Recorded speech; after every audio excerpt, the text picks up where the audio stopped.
Hello, for today's video, I decided na mag-walking sa park malapit sa accommodation ng husband ko. Ngayon ay 19 degrees.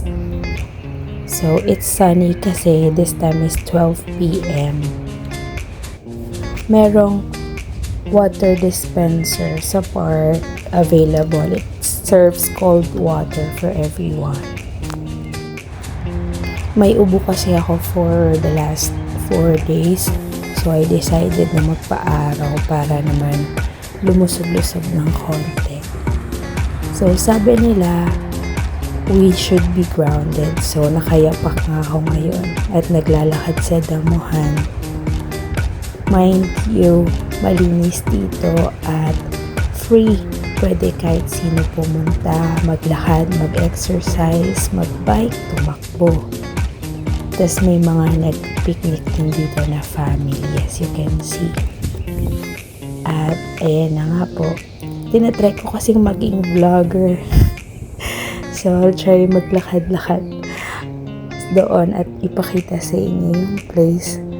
Tapos hindi ko na to i-edit, babalik na ako. Tingnan nyo, tatalikod na ako dito. Okay, balik-balik, baka manakaw yung cellphone. Charis. Hindi po na nanakaw dito yung phone. Safe po dito sa Qatar. Unlike dyan sa Pinas, ha? So, ayan. Magyapak sa damuhan ang peg ng bakla dahil para ma-feel natin ang positive energy. Ayan. Char lang. Hindi maganda yung quality ng voice ko kasi paus na ako.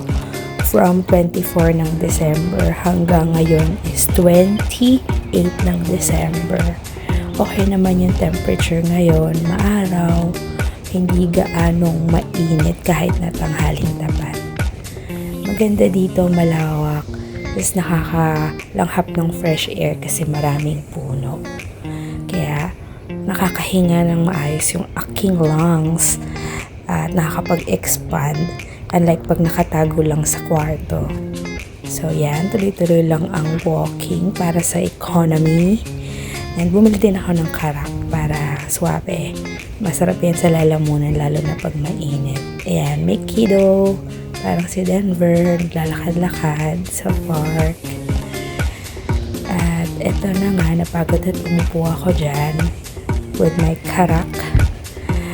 Maraming naglalakad dito, iba't ibang lahi, nag-i-enjoy sa park na to. So, yun lang. Bye-bye!